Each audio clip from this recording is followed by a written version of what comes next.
Good day mga kapinta, welcome back. Ngayong araw ang gagawin naman natin ay magpipintura tayo ng ating table. Bale yung table natin dito ay isang office table. Kung mapapansin nyo, magara yung design niya, kakaiba siya no? So ipakikita ko sa inyo kung paano natin ipiprepare to at paano natin ito pipinturahan. So bale ang una natin ginawa ay hinasa muna natin o ginamitan muna natin ng papel de lija o sandpaper number 36. Bale aayusin lang natin yung kanto ng ating table. Aalisin lang natin yung mga resalte nito na sa ganun kapag gumamit tayo ng masilya ay madali natin siyang mabibilog. Bali ang second step natin dito ay papahiran natin ito ng ating epoxy primer color gray. Ang ratio natin dito ay 3-1-1, 3 parts ng ating epoxy primer gray, 1 part ng ating epoxy catalyst at 1 to 2 parts ng ating acrylic thinner. Ipapahid natin ito, i-apply natin ito gamit yung ating paint roller. Pwede rin yung ating paintbrush at spray gun.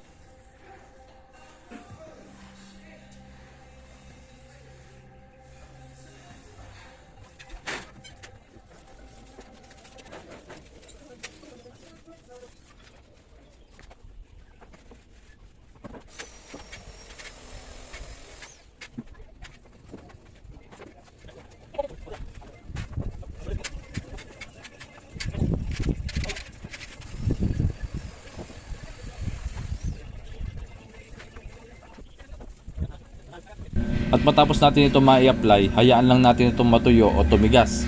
Maghintay lang tayo ng 3 hanggang 6 na oras. Kung mas matagal tayo makakapaghintay, mas maganda bago tayo mag-apply ng ating masilya.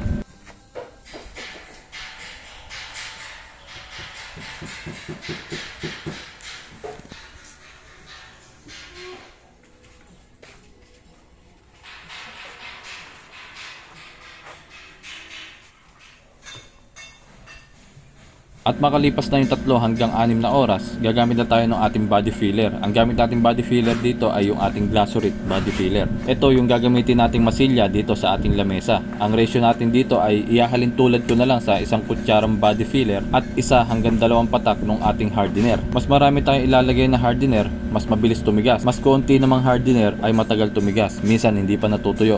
So dapat sakto lang yung ilalagay natin. Gaya nga ng sinabi natin sa isa nating video, subok lang tayo ng subok hanggang sa makuha natin kung paano natin matitimpla na maayos yung ating body filler.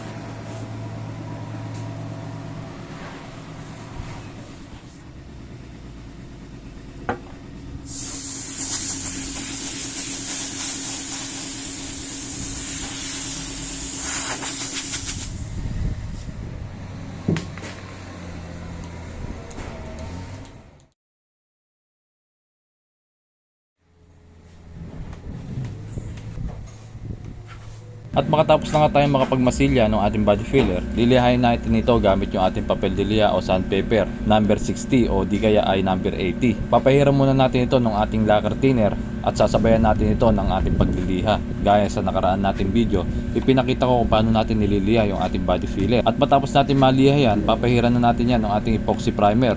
Parehas lang nung in-apply natin kanina. Ang ratio natin doon ay parehas lang din. Ang magkakaiba lang doon kung paano natin siya i-apply. I-apply natin siya gamit yung ating spray gun. At magpapatong tayo ng 2 hanggang 3 patong at maghihintay na tayo ng hanggang 24 hours o isang buong araw. Hayaan natin matuyo o tumigas ng husto yung ating body filler bago tayo magsimula sa ating base coat o yung ating pintura. So ngayon ang gagawin natin ay titimplahin na natin yung ating base color o yung ating dark gray gamit yung ating Ansal automotive paint at yung ating automotive white. Ang gamit natin silver dito ay yung sparkle fine at hahaluan natin ito ng ating acrylic white. Ito yung gagamitin nating base. Maglalagay din tayo ng konting jet black. So lahat ng ginamit natin dito, lahat ito ay automotive paint.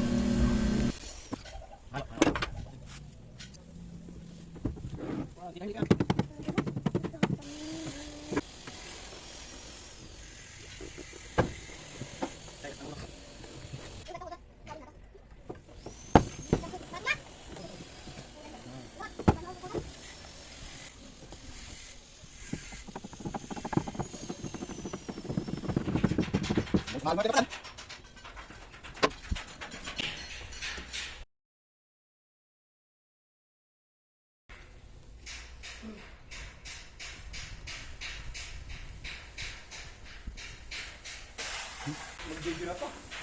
So ayan, matapos natin matimpla yung ating base coat, ang gagawin naman natin dito ay hahaluan natin ito ng platinum paste dahil ang finish ng ating gagawin ay matte finish o yung walang kintab. Ang trabaho ng ating platinum paste ay para patayin niya yung pagka-gloss ng ating pintura.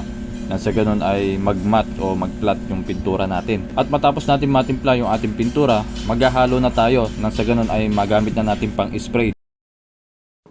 Ang ratio natin dito ay 1:1. Kung gaano karami yung pintura natin, ganun lang din karami yung ilalagay nating urethane thinner. Halimbawa sa 1 litrong pintura, 1 litrong thinner lang din yung ilalagay natin. At pwede na natin itong i-spray.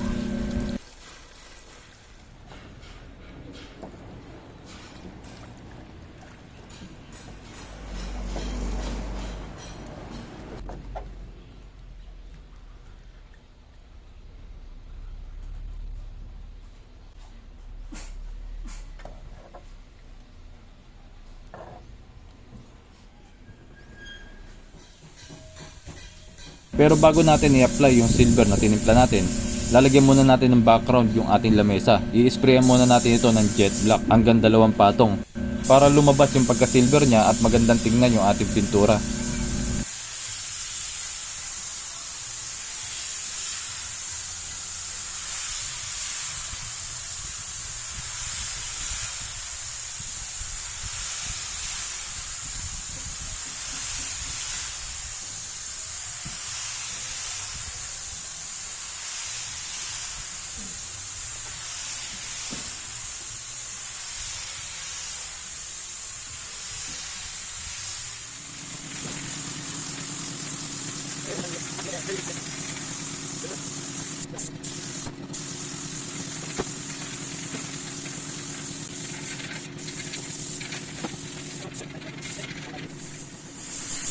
At pagkatapos natin ma-sprayan yan ng black, sabay na rin natin yung pangalawang kulay natin. So bali lahat ng in-spray natin dito ay automotive paint. Ang ratio natin dito ay pare-parehas lang, 1:1. Kung gaano lang karami yung pintura natin, ganun lang din karami yung ilalagay natin thinner. I-apply natin ito ng 2 hanggang 3 patong at maghihintay lang tayo ng 10 to 15 minutes na pagitan sa bawat patong ng ating pintura.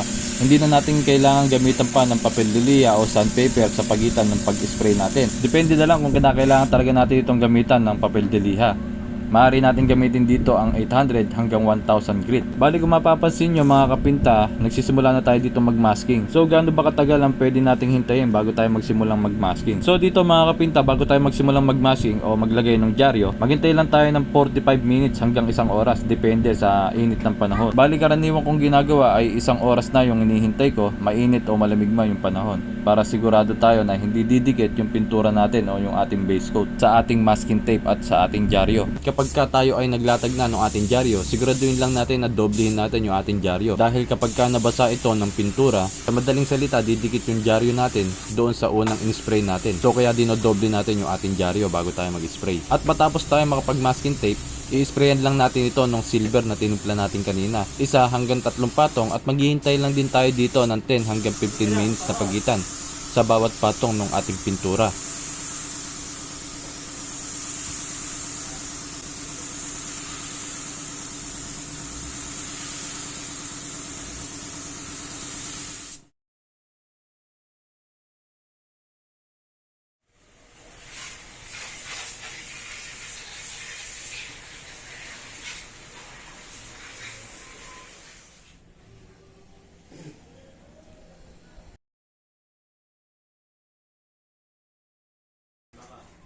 At pagkatapos natin ma-sprayan yan ng silver, maggagayak na tayo ng ating top coat. Ang gagamitin natin top coat dito ay yung matte. Bali ang gagamitin natin top coat dito ngayon ay yung ating automotive urethane clear coat matte finish. Ang brand nating gamit dito ay yung ating K92. Ang mix ratio natin dito ay 4:1:1, 4 parts ng ating top coat at 1 part ng ating catalyst o yung ating hardener at 1 to 2 parts ng ating automotive urethane thinner. At pwede rin tayong gumamit ng ating acrylic thinner gaya ng gagamitin natin dito. Basta wag tayong gagamit ng ordinary acrylic thinner. At imimix lang natin ito ng 3 hanggang 5 minuto. Hayaan lang natin mag-activate yung ating hardener dito sa ating top coat. At para sa iba pang klase ng ating top coat, pwede rin kayong gumamit ng ibang brand. Basta ito ay 2 component system. Meron din tayong mga top coat na single component gaya ng ating mga automotive lacquer top coat at lacquer dead flat. at marami pang iba. Tungkol sa ating mga top coat, maraming klase ng ating mga single component top coat at marami ding klase yung ating 2 component top coat. At ilan lang to sa mga 2 component top coat itong ating ginagamit, yung ating K92. Yung mga single component top coat natin, recommended lang siya sa indoor dahil yung ating mga top coat ay walang mga hardener o catalyst na kung saan pinatitigas niya yung ating top coat. Hindi gaya sa ating mga single component, wala itong hardener. So sa madaling salita, hindi siya tumitigas. Kaya hindi siya maganda sa nabibilad o expose sa araw o ulan. Pwede naman kayong gumamit ng ibang klaseng top coat o ibang brand. Depende na lang sa inyo kung ano yung gusto nyong gamitin. Lahat naman niya matitibay basta magamit nyo lang siya ng maayos at matimpla nyo lang siya ng tama. At para naman sa makikintab o gloss finish, ang ratio naman natin doon ay 3:1:1. Depende na lang kung ano yung mix ratio na nakalagay sa likod ng ating lata. Kaya bago tayo gumamit ng ating top coat, ugaliin po natin na magbasa sa likod ng lata nang sa ganun ay malaman natin kung paano natin ito titimplahin. Kung gusto niyo namang kalabasan ng inyong top coat ay semi-gloss o yung hindi ganong makintab, pwede nyo paghaluin yung gloss natin at yung matte. Basta parehas lang sila ng brand at parehas silang 2 component. At ganun din sa ating mga single component, pwede nyo paghaluin yung gloss at yung dead flat. Basta parehas silang single component. Huwag nyo pagsasamahin yung single component at yung 2 component dahil magkakaroon ito ng chemical reaction. So malinaw tayo dyan mga kapinta. Kung wala pa kayong idea kung paano ito ina-apply o inahalo, pwede nyo sundan yung video natin ito nang sa ganun ay may idea kayo kung paano natin tinitimpla yung ating mga 2 component top coat. So ganun lang yung kasimple mga kapinta, no? Matapos natin maihalo yung ating hardener dito sa ating top coat at nalagyan na rin natin ito ng ating acrylic thinner, haluin lang natin ito ng 3 hanggang 5 minuto.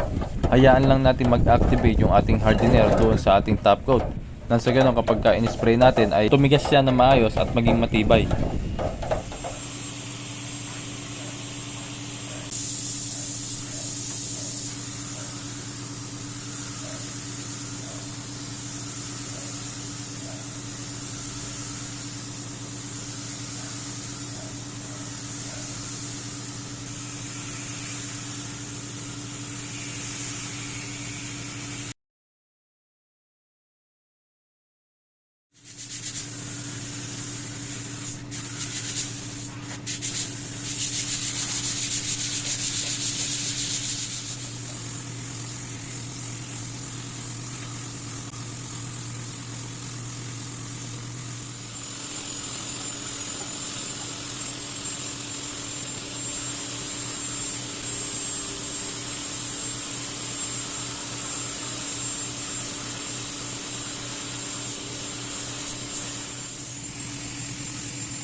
At pagkatapos natin itong ma-sprayan, maghintay lang tayo dito ng 1 hanggang 2 araw. Hayaan natin matuyo at tumigas yung ating top coat bago natin ito maaaring gamitin o bago natin ito pwedeng patungan. So ayun mga kapinta, hanggang dito na lamang muna ang ating step by step video. Sana may natutunan kayo ngayong araw at nagustuhan nyo ang video natin. At kung bago ka lang dito sa ating YouTube channel, huwag mong kakalimutan na mag-subscribe at i-click mo na rin yung bell notification para isa ka sa mga unang makakapanood kapag may bago tayong step by step video gaya nito. At kung nandito ka naman sa ating FB page, huwag mong kakalimutan na mag-follow, like at i-share mo na rin ito sa mga kakilala mo na mahilig mag-DIY.